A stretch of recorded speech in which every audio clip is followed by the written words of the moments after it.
हर दिन की तरह सुबह सुबह शंकर अपनी कुल्हाड़ी लिए जंगल की तरफ निकल जाता है। जंगल की तरफ जाते हुए वो मन ही मन सोच रहा होता है। लोगों के अच्छे दिन आ रहे हैं, मेरे कब आएंगे? कैसे दिन आ चुके हैं मेरे।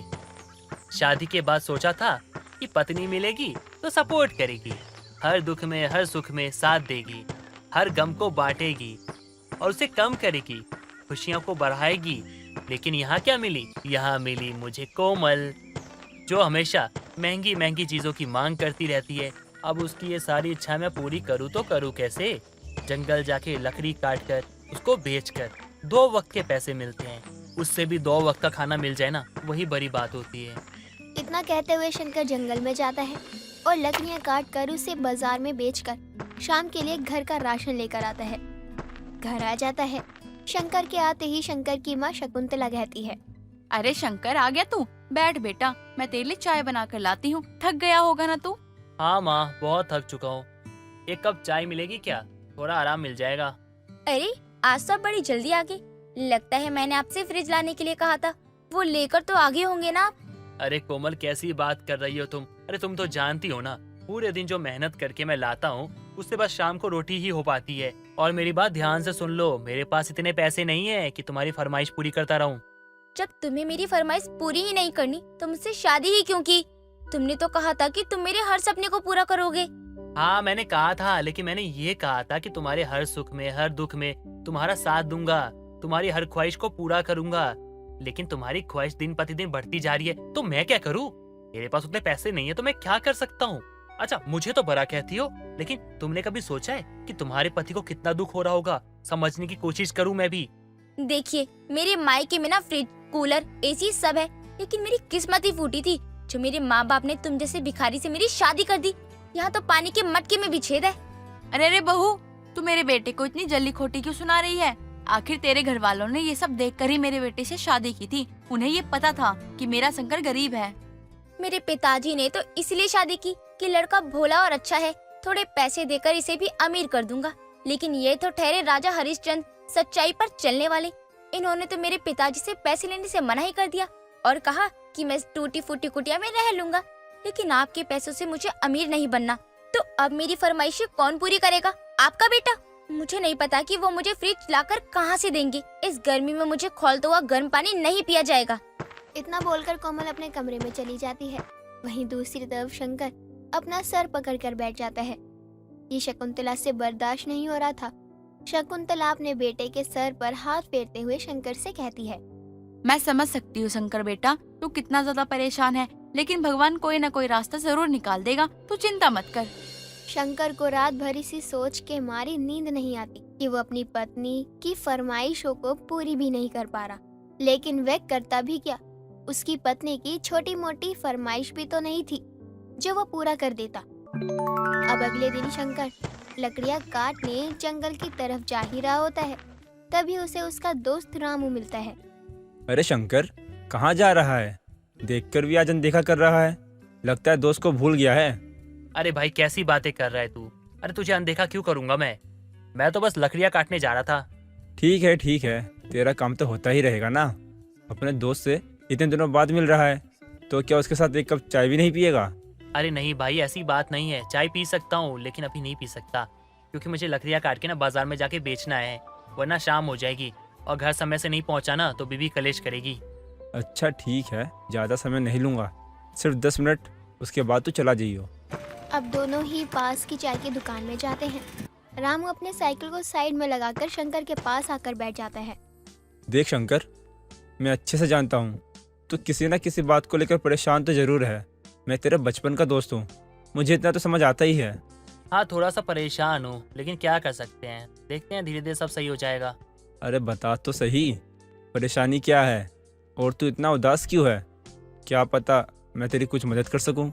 भाई, तू भी मेरी मदद नहीं कर सकता, क्योंकि जो समस्या है ना मेरी, वो समस्या मेरी पत्नी द्वारा बनाई गई है। समझा तू? नहीं समझा ना? मैं समझाता हूँ। मेरी पत्नी को फ्रिज चाहिए, फ्रिज मांग रही है वो मुझसे। तू तो जानता है ना, मेरी औकात से बाहर है। मेरी पत्नी होने के बाद भी वो ये नहीं समझ पा रही है कि उसका पति फ्रिज नहीं ला सकता, तो मैं किसी और को बता के क्या करूँगा? बस इतनी सी बात के लिए तू परेशान बैठा है?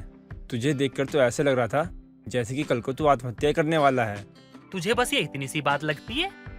ओ भाई, पागल वागल हो गया क्या तू? भाई मैं फ्रिज की बात कर रहा हूँ, फ्रिज की। भाई तुझे पता है ना वो कितना महंगा आता है। अगर मैं पूरे साल पैसे बचाऊं, जमा करूं, उसके बाद भी मैं फ्रिज नहीं ले सकता। मैं उसको 1000 बार बोल चुका हूँ, लेकिन वो समझती ही नहीं है कुछ। तू भाभी को फ्रिज लाकर नहीं दे सकता, ये बात मैं भी जानता हूँ, लेकिन क्या तू फ्रिज बना भी नहीं सकता? मैं कुछ समझा नहीं, तू कहना क्या चाहता है? अब रामू शंकर को अपने साथ ले जाकर एक कबाड़ की दुकान पर जाता है, जहां वो फ्रिज बनाने के लिए खराब फ्रिज का सामान कम पैसों में खरीद कर ले आता है, जिसमें फ्रिज की गैस मशीन, मोटर, प्लग और उसकी वेस्ट बॉडी होती है। तेरे कहने का मतलब है इस पुराने फ्रिज को हम बनाए और इसको अच्छा बना दे? एकदम सही कहा तूने। ये फ्रिज बनाने में हमें लगभग 1 दिन लग जाएगा, और जब ये बनकर तैयार हो जाएगा तो हम इसके ऊपर घास लगा देंगे, क्योंकि फ्रिज का बाहरी हिस्सा टूटा हुआ है, तो घास सही रहेगा इसके लिए। इतना कहने के बाद शंकर और रामू अगले ही दिन फ्रिज बनाने में लग जाते हैं, और पूरा दिन बीत जाने के बाद पुराने फ्रिज के सामान से दोनों एक फ्रिज तैयार करते हैं। लेकिन अब बारी थी फ्रिज के बाहरी हिस्से को सुंदर बनाने की, जिसमें वो जंगल से घास फूस काट कर लेकर आता है और उसे बाहर से लेयर की तरह इस्तेमाल करके फ्रिज में लगा देता है, जिसे देखकर दोनों की खुशी का ठिकाना नहीं रहता। रामू मेरे भाई, अगर तू नहीं होता ना तो घास का फ्रिज मैं तो कभी बनाने का सोच ही नहीं सकता था। अरे हमने क्या बना दिया है। सच में मुझे भी विश्वास नहीं हो रहा कि ये फ्रिज हमने बनाया है, लेकिन एक समस्या है। अब क्या हो गया भाई? खुश होने की जगह तू उदास क्यों हो रहा है? हम गरीबों के घर बिजली तो आती ही नहीं, तो भला हम ये फ्रिज कैसे चला सकते हैं? हे भगवान, ये तो मैंने सोचा ही नहीं। अब हम क्या करेंगे? फ्रिज तो बना लिया, लेकिन हमारे पास तो बिजली ही नहीं है। हम तो बेवजह खुश हो रहे थे, चलाएंगे कैसे से? रामू और शंकर अब बहुत सोचते हैं कि आखिर उन्होंने फ्रिज बनाकर तो तैयार कर लिया है, लेकिन वो उस फ्रिज को चलाएंगे कैसे? तभी रामू शंकर से कहता है, इस फ्रिज को हम पहले घर लेकर चलते हैं, उसके बाद सोचते हैं कि इसे चलाना कैसे है। भाई मजाक करने के लिए मैं ही मिल रहा हूँ तुझे? अरे यार, मैं पहले ही अपनी पत्नी को लेकर परेशान हूँ, ऊपर से तू है कि और परेशान कर रहा है। कह रहा है इसे घर लेकर जाऊं, जब ये चलेगा ही नहीं तो ले जाके क्या करूंगा? इस पे क्या अगरबत्ती जलाऊंगा? रामू शंकर को बहुत समझाता है और शंकर फ्रिज को लेकर घर पहुंचता है। फ्रिज को देखकर शकुंतला बहुत हैरान होती है, क्योंकि घास से बना फ्रिज बेहद ही सुंदर लग रहा था। लेकिन जब कोमल उस फ्रिज को देखती है तो उसकी खुशी का कोई ठिकाना भी नहीं रहता। लेकिन अभी जो समस्या थी कि वो फ्रिज चलाएं तो चलाए कैसे? अरे वाह, क्या फ्रिज लेकर आए हो आप? मेरा तो दिल ही खुश हो गया। लेकिन इस फ्रिज को चलाने के लिए बिजली कहाँ से आएगी? तुमने फ्रिज मांगा था ना, लो ले आया मैं फ्रिज। अब बिजली कहाँ से आएगी ये तुम जानो और तुम्हारा काम जाने। इसमें मैं क्या कर सकता हूँ? मेरा कर्तव्य था कि फ्रिज लाना, तो मैं घास का फ्रिज ले आया। अब बिजली कहाँ से आएगी कहाँ से नहीं आएगी तुम लोग जानो। शंकर और कोमल ये बातें कर ही रहे होते हैं, तभी रामू एक बड़ा सा सोलर पैनल लेकर आता है। ये देख, हो गया ना जुगाड़। इस सोलर पैनल को मैं केशव के कबाड़ की दुकान से उठाकर लाया हूँ, इससे फ्रिज चल जाना चाहिए। क्या बात है रामू भाई, तुझे कबाड़ वाला नहीं, तुझे इंजीनियर होना चाहिए था। लेकिन तू इंजीनियर बनता कैसे? इस गरीबी में खाना मिल जाए एक समय का, वही बड़ी बात होती है। तो पढ़ाई लिखाई की तो बात ही नहीं होती। सच में भाई तूने कमाल कर दिया। अरे बेटा क्या बात है, मैंने तो सोचा ही नहीं था कि हम गरीबों के घर में फ्रिज भी चलेगा, क्योंकि हम गरीबों के पास तो बिजली ही नहीं होती है। यहाँ तो खाने के लाले पड़े होते हैं, तो बिजली कहाँ से आएगी? अब रामू शंकर मिलकर उस सोलर पैनल को अपने झोपड़ी के ऊपर लगा देते हैं, जिससे फ्रिज के कनेक्शन को जोड़ दिया जाता है और घास फूस से तैयार किया गया फ्रिज चल पड़ता है, जिसमें ठंडा पानी, खाना सब बड़े ही आसानी से ठंडा हो पा रहा था, जिससे कोमल बहुत खुश थी। और वो गांव के लोगों के लिए घास से बना फ्रिज मानो कोई देखने की चीज बन गई हो, जिसे गांव के लोग देखे जा रहे थे और शंकर और रामू की खूब तारीफ भी किए जा रहे थे। निर्मला एक स्कूल में टीचर थी। वो कई सालों से वहाँ के बच्चों को पढ़ाती थी और स्कूल खत्म होने के बाद बच्चों को ट्यूशन भी पढ़ाती थी। निर्मला एक रात काफी लेट घर आती है। वहाँ उसका पति भानु निर्मला का इंतजार कर रहा होता है। भानु कहता है, अरे ये रात को कौन सा स्कूल है जो खुला रहता है? अरे कौन सी नौकरी कर रही हो तुम? अरे घर आने का कोई टाइम है कि नहीं? वो बच्चों के एग्जाम चल रहे हैं तो आज उन्हें मैं ज्यादा पढ़ा रही थी। अरे ज्यादा पढ़ाने से ज्यादा पैसे नहीं मिलेंगे, तो इतना पढ़ा कर क्या होगा? अच्छा बात की क्या तुमने उन बच्चों के माँ बाप से कि ट्यूशन की फीस को तुम बढ़ाने वाली हो? मैंने बात नहीं की। जब मैं होम ट्यूशन पढ़ाने गई थी तो बच्चों के माँ बाप की बात सुनी कि उन लोगों को अभी पैसों की बहुत परेशानी है, इसलिए मैंने उनसे कुछ कहा ही नहीं। अरे तुम क्या सच में इतनी बड़ी पागल हो क्या? है बुढ़ापे के साथ दिमाग खराब हो गया क्या तुम्हारा? अरे उन लोगों को परेशानी थी तो मैं ऐसे कैसे उन्हें बोल देती कि मेरी ट्यूशन की फीस बढ़ा के देना। अरे तुम्हारे पास कोई एक दो बच्चे ट्यूशन पढ़ने के लिए थोड़ी आते हैं। अरे ढेर सारे बच्चे आते हैं, ढेर सारे बच्चों को पढ़ाती हो। और वैसे परेशानी किसे नहीं होती? हम लोगों को भी तो पैसे की दिक्कत होती है ना, लेकिन हम तो किसी का हक नहीं मारते। देखो अब की बार उन्हें साफ साफ बोल दो कि फीस को बढ़ाया जा रहा है और बच्चों को पढ़ाना है तो भेजे, नहीं तो कहीं और देखे। जी ठीक है, मैं एक और बार बात करके देखती हूँ क्या होता है। बात करनी है? अरे क्या बात करनी है? बात कुछ मत करो, बस बता दो कि फीस को बढ़ा दिया गया है। अगर पढ़ाना है तो पढ़ाओ, वरना कहीं और जाओ। अच्छा मुझको बहुत भूख लग रही है तो कुछ खाने को ले आओ, फिर खा के सोना भी है। वैसे भी मुझे बहुत नींद आ रही है। निर्मला एक अकेली कमाने वाली थी। निर्मला का बेटा अमित और पति भानु दोनों ही बेरोजगार थे। निर्मला अपने पति से काफी ज्यादा डरती थी, इसलिए उसका पति जो कहता निर्मला वही करती। ऐसे ही कुछ दिनों बाद तीनों लोग हॉल में बैठे थे। तभी निर्मला कहती है, मैं क्या कह रही थी अमित के पापा, अब तो हमारा बेटा अमित बड़ा हो गया है, शादी लायक हो गया है। क्यों ना अब हम अमित के लिए लड़कियां देखना शुरू कर दें। अभी से देखेंगे तभी तो मिलेगी कोई अच्छी सी लड़की। हाँ, ये तो तुमने बिल्कुल सही कहा। और हाँ, लड़की जो भी देखो नौकरी वाली तो होनी चाहिए। माँ पापा, आप लोग ने लड़कियाँ मत देखना मेरे लिए, क्योंकि मैंने खुद देख ली है। अरे क्या बोले जा रहे? लड़की देख ली तूने? अरे बेअकल, अपनी माँ की तरह हो गया तू भी, लड़की देखेगा है? अरे एक पड़ेगा उल्टे हाथ का तो लड़की भूल जाएगा तू। हमें लड़की नौकरी वाली चाहिए जो कमा के लाए घर में, समझा निकम्मा? हाँ जी पापा, मैं आपकी बात को बहुत अच्छे से समझता हूँ, इसीलिए मैंने जो लड़की पसंद की है ना वो आपको भी पसंद आ जाएगी, क्योंकि वो MNC कंपनी में जॉब करती है और उसकी तनख्वाह है 1 लाख रुपए। ये हुई ना मेरे बेटे वाली बात। लेकिन तुझ निठल्ले से कोई लड़की पट कैसे गई? तुझे मिली कहाँ? पापा ऐसे मत समझो मुझे, बस मैं ज्यादा लड़कियों को भाव नहीं देता, वरना लड़कियां तो मेरे आगे पीछे घूमती है, कमी नहीं है मुझे लड़कियों की। अरे चल चल अपने बाप को मत सिखा। और हाँ, उस लड़की से शादी की बात कर जल्दी से। इसके माँ बाप से मिलने के लिए मेरा तो दिल बेकरार हो चुका है। जल्दी से उसे बहू बना दे हमारी। लेकिन ऐसे कैसे? अभी तक तो हम उस लड़की से मिले भी नहीं है। जरूरी थोड़े है वो हम लोगों की सुनेगी, और जैसे मैं आपकी बातें मानती हूँ वो भी अमित की बातें मानेगी। अरे तुम तो चुप ही रहो, कुछ भी अच्छा होता है तो बोलने लगती हो बीच में, और जब बोलती हो तो उल्टा ही बोलती हो। अरे इतनी अच्छी नौकरी करने वाली, अरे लक्ष्मी लाने वाली बहू मिल रही है, और तुम हो कि पता नहीं क्या बोले जाती रहती हो। और हाँ, थोड़ा बहुत बोल भी देगी तो सुन लेंगे। अरे पैसे तो आ रहे हैं ना। भानु निर्मला को बिल्कुल चुप करवा देता है और अमित की बताई लड़की रूही से परिवार मिलता है। भानु को तो पहले से ही लड़की पसंद थी, इसलिए जल्दी से अमित और रूही की शादी हो जाती है।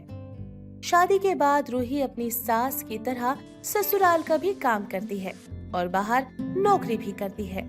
ऐसे ही कुछ दिन बाद रूही बहुत थक कर घर आती है। माँ जी, मैं तो बहुत थक गई हूँ, मैं नहीं करने वाली कोई काम, और कल तो छुट्टी भी है, आराम करूँगी।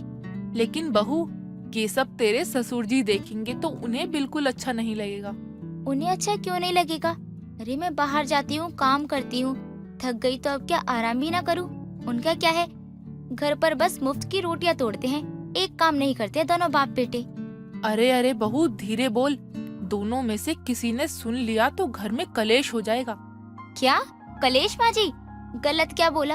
अमित और ससुर जी कोई नौकरी करते ही नहीं है और घर का एक भी काम नहीं करते। मैं तो बहुत परेशान हो गई हूँ। अब घर का सारा काम हम अकेले तो नहीं कर सकते हैं ना, उनको भी तो हमारी मदद करवानी चाहिए ना घर के कामों में।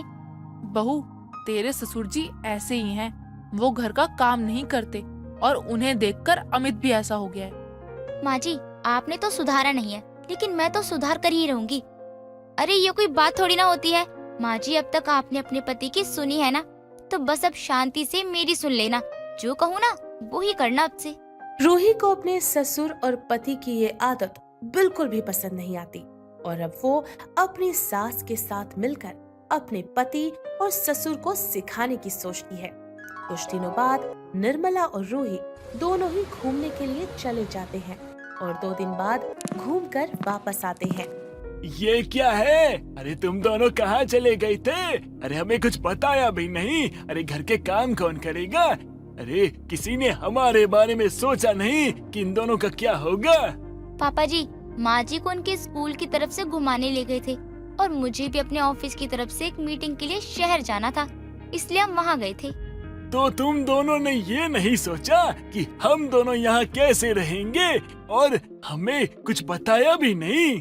पापा जी अब आप लोग तो कभी नौकरी करते नहीं हो, इसलिए आपको पता नहीं है ना कि ये सारे प्लान कैसे अचानक से बन जाते हैं। हमें कुछ बताने का टाइम ही नहीं मिला किसी को। अरे तो हमारे बारे में सोचती ना। अरे हमें कितनी मुश्किल हुई है, कुछ पता भी है? इसमें मुश्किल की क्या बात है? अरे आप लोग तो घर में ही रहते हो। अच्छा अमित, पापा जी हम दोनों ना बहुत थक गए हैं, आप खाना बना दो हमारे लिए भी। अरे अरे बहू ये क्या कह रही हो? हम खाना बनाए? अच्छा हम खाना बनाएंगे तो तुम लोग क्या करोगी? नौकरी करेंगे हम।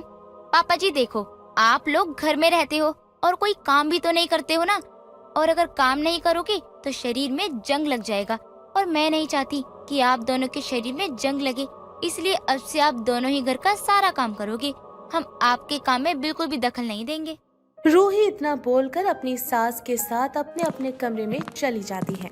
अपनी बहू की लंबी जबान के आगे अब भानु की जबान भी नहीं चलती। धीरे धीरे अब घर का सारा काम भानु और अमित को ही करना पड़ रहा था।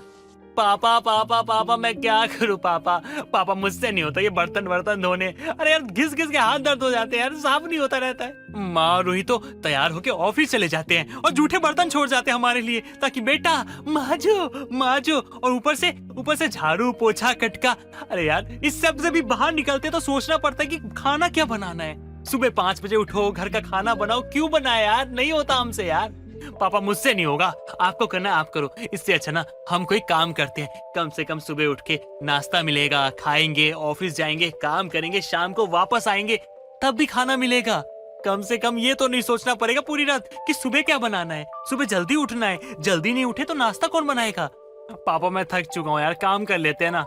सही कह रहा बेटा तू। आज तक घर के ऊपर हमारी हुकूमत थी तो हम आराम से रहते थे, और अब तेरी पत्नी जो आ गई, अरे हमें कुत्ता बना दिया, ना घर के रहे ना घाट के, और हमसे घर के काम करवा रही है और हम तो मना भी नहीं कर सकते। पापा मैं चला नौकरी ढूंढने और काम करने, मुझसे नहीं होता ये घर का काम। अमित और भानु दोनों ही अब अपने लिए कोई नौकरी ढूंढने लग जाते हैं। कुछ दिन बाद रूही और निर्मला अपनी नौकरी के लिए तैयार होते हैं। वहीं पर अमित और भानु भी तैयार होकर आते हैं। अरे आप दोनों इतना तैयार होकर कहाँ जा रहे हो? माँ सास बहू अब नौकरी करने वाली नहीं है, अब तो हम बाप बेटे भी नौकरी करने वाले हो गए हैं। अब से ना हम दोनों काम पे जाया करेंगे। ये सच है क्या या कोई चमत्कार है? बिल्कुल सच कहा है मेरे बेटे ने। अरे बहुत काम कर लिया घर का, अब हम नहीं करने वाले कोई काम। अब बस हम नौकरी करेंगे और नौकरी से आएंगे तो आराम करेंगे। ऐसे थोड़ी ना होता है पापा जी। अब आप दोनों नौकरी करने लगे हो तो घर का काम क्यों नहीं करोगे? यार कितना काम कराओगे यार, बाहर नौकरी भी करे और घर का भी काम करे। मैं और माँ जी भी तो पहले करते थे, जब हम बाहर का काम करते थे तो घर का भी तो काम करते थे ना। रूही की बात से भानु और अमित दोनों को ही अक्ल आती है और अब वो भी नौकरी करते हैं और साथ ही घर का काम भी करते हैं। रमा घर में बैठी होती है, तभी उसकी पड़ोसन अनीता आती है और रमा से कहती है, अरे रमा, मैं तो बहुत परेशान हो गई हूँ, कुछ तो कर रमा। क्या हो गया तुझे? तू किस बात को लेकर इतना परेशान हो रही है? अब क्या बताऊँ रमा, मेरे बाल तो इतने झड़ रहे हैं, सच में बहुत टेंशन होती है। मुझे तो ऐसा लग रहा है कुछ दिनों बाद तो मैं गंजी ही हो जाऊंगी। तो इसमें मैं तेरी मदद क्या कर सकती हूँ? तो अपने बालों का दुखड़ा लेकर मेरे पास क्यों आई है? तू कुछ बता ना रमा, मैं क्या करूँ अपने बालों का?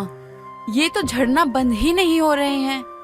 कुछ तो उपाय बता, कोई तेल, जड़ी बूटी, दवाई, कुछ तो बता। मैं सच में परेशान हो गई हूँ। अब तो टेंशन के मारे मेरे और बाल टूटने लगे हैं। तुझे नहीं लगता है कि तू बालों की परेशानी के लिए गलत पते पे आई है?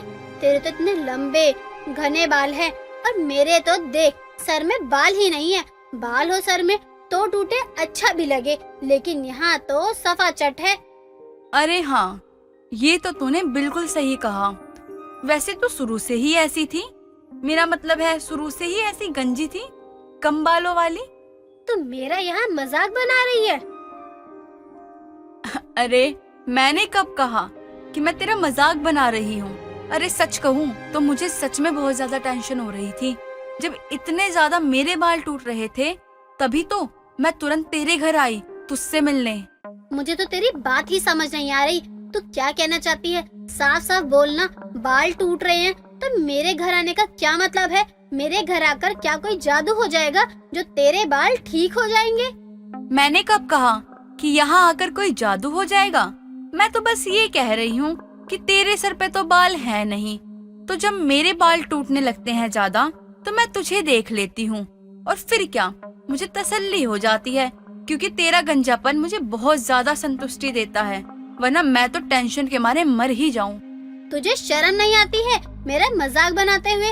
अरे तुझे तो खुश होना चाहिए कि भगवान ने तुझे इतने अच्छे बाल दिए हैं, तेरी बहू बेटी को इतने अच्छे बाल मिले हैं, लेकिन तू है कि दूसरों का मजाक बना रही है। मैं मजाक कहाँ बना रही हूँ, मैं तो बस अपनी टेंशन को दूर करने की कोशिश कर रही हूँ।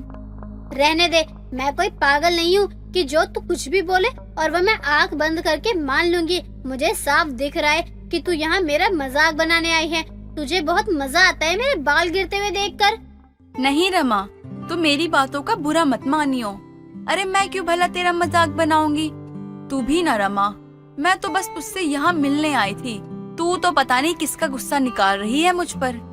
जब मेरी बहुएं पूरे मोहल्ले में सबकी बहू से तेज होगी और बाल तो ऐसे होंगे जैसे भगवान ने खुद सोचा कि इसके बाल ऐसे ही होने चाहिए, तब मैं भी तुझे अच्छे से बताऊंगी तूने मजाक कैसे बनाया। अच्छा चल ठीक है, मान लिया मेरी गलती है, लेकिन तू तो अब गुस्सा मत हो, अपना गुस्सा थूक दे। तू मुंह सुजाकर अच्छी नहीं लगती है। अनीता रमा का मजाक बनाकर वहाँ से चली जाती है और इसी तरह रमा का मोहल्ले में हर कोई बालों को लेकर मजाक तो बनाता ही रहता था। रमा को नहीं पता था कि उसके बच्चों ने अपने लिए अपनी पत्नी देख रखी है। रमा इस बात से बिल्कुल अनजान थी। कुछ दिनों बाद रमा के 5 बच्चे आपस में बात करते हैं और अपनी पत्नियों को रमा से मिलवाने के बारे में सोच लेते हैं और फिर सब रमा के पास अपने घर अपनी पत्नियों को लेकर आते हैं। अपने घर में 5-5 लड़कियों को देखकर रमा हैरान हो जाती है और बोलती है, अरे तुम पांचों अचानक से यहाँ कैसे आ गए और तुम्हारे साथ ये लड़कियाँ कौन हैं? रमा की बात सुनकर रमा का बड़ा बेटा मोहित बोलता है, माँ ये आपकी बहुएं हैं, ये है जूही, ये है सोनिया, ये है अंजू, ये है महक और ये है पूनम। हमें पता है आप हम सबको एक साथ देखकर आपको थोड़ा बहुत अजीब लग रहा होगा, लेकिन माँ ये सच है, हम 5 भाइयों ने शादी कर ली। जब तुम पांचों ने शादी कर ली है, अपनी जिंदगी का इतना बड़ा फैसला ले ही लिया है, तो यहाँ क्यों आए हो? अब तक जहाँ रह रहे थे वहीं रहते ना, यहाँ आकर मेरा खून क्यों जला रहे हो? माँ हमें अच्छा लग नहीं रहा था कि हमने आपसे झूठ कहा, इसलिए हम भाइयों ने सोचा क्यों ना आप तो अकेले रहती हो तो हम अपनी बीवियों को आपके पास छोड़ दे, ताकि वो भी अकेले ना रहे और आप भी अकेले ना रहो, और हम तो वैसे ही बाहर रहते हैं।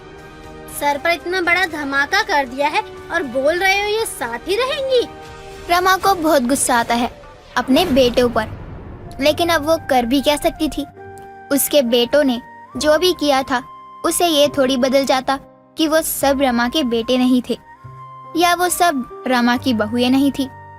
मन मारकर ही सही, लेकिन रमा अपनी बहुओं को अपना लेती है। रमा की 5 बहुएं एक साथ कमरे में बैठी होती हैं। तभी रमा भी कमरे में जाती है और अपनी बहुओं से कहती है, ये कौन सा स्टाइल है तुम सबके बालों का? किसी के लाल बाल, किसी के छोटे तो किसी के इतने लंबे। तुम 5 बहुओं के अनोखे बाल कैसे हैं? माँ जी, हम भी एक दूसरे से पहली बार ही मिले थे। मुझे तो लाल रंग पसंद है अपने बालों में, तभी तो मैंने अपने बालों में ये कलर करवाया। अच्छा लग रहा है ना माँ जी? मुझे भी छोटे बाल पसंद है। बड़े बाल मुझे बहुत तंग करते हैं। कभी भी मैंने बड़े बाल तो रखे ही नहीं, इसीलिए मैं हमेशा बाल छोटे ही करवाती हूँ और मुझ पर यही सूट करता है। मेरे तो सबसे अलग बाल है। मुझे अपने बाल ऐसे ही पसंद है। आपको शायद नहीं पता हो माँ जी, लेकिन मैं ट्रेंड को बहुत फॉलो करती हूँ और ट्रेंड के अकॉर्डिंग मेरे बाल बेस्ट हैं। तुम लोगों के बाल देखकर तो मुझे यही लग रहा है कि भगवान ने सबसे अच्छे बाल मुझे ही दिए हैं। अच्छा हुआ मेरे बाल तुम 5 की तरह नहीं है। रमा अपनी बहुओं के आंखों बाल देखकर चौंक जाती है, लेकिन जब जिसका रहन सहन शुरू होता ही ऐसा है, उसे रमा भी बदल तो सकती नहीं थी। कुछ दिनों बाद रमा की बहू महक अपने लंबे लंबे बालों को छत पर धो रही थी।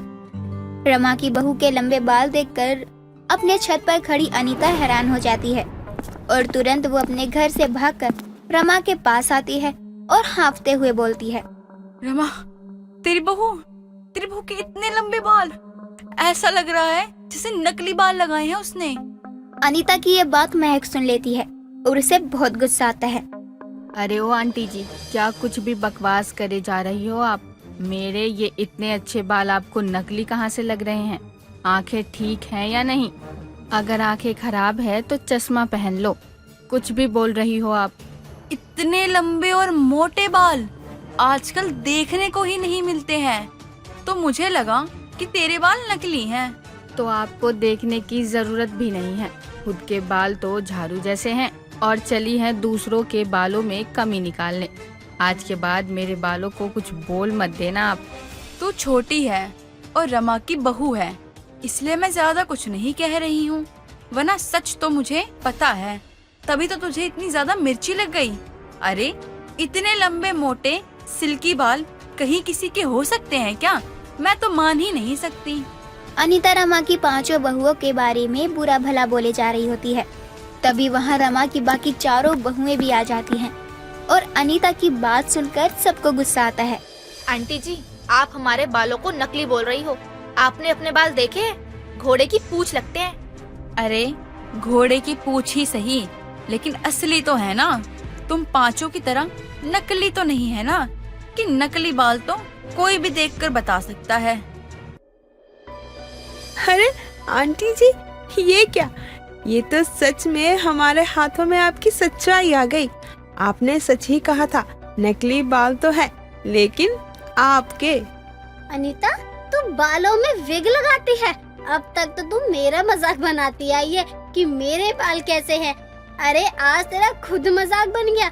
मेरी बहू के अनोखे बाल देखकर तुझे जलन हो रही थी ना, और तभी तू यहाँ आई कमी निकालने, लेकिन यहाँ तो तेरे बाल ही निकल गए। अनीता का मुंह बन जाता है और वो चुपचाप वहाँ से चली जाती है, जिसके बाद भी अपनी 5 बहुओं के अनोखे बालों से खुश हो जाती है।